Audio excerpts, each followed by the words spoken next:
আসসালামু আলাইকুম। আজকে সকাল সকালে মাছের আড়তে গেছিলাম। আজকে শুক্রবার তো, শুক্রবারে আবার মাছ আনা হয়। পাঞ্চরামপুর আড়তে গেছি। আগের মতো অত বেশি মাছ উঠে না আড়তে।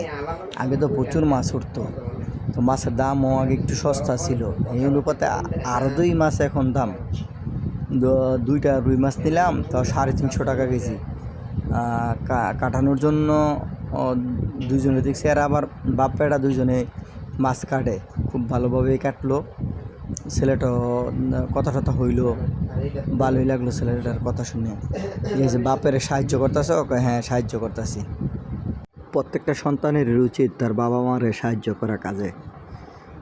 বাবা পেশায় মাছ কাটা, তাই সন্তানও কিন্তু আইসা বৈশা বাবাকে খুব সাহায্য করতেছে মাছ কাটার জন্য। ছেলেটাও দেখলাম ভালোই সুন্দরভাবে মাছ কাটলো। তার মাছ কাটা দেখে বুঝে পেশাদার মাছ কাটিয়া।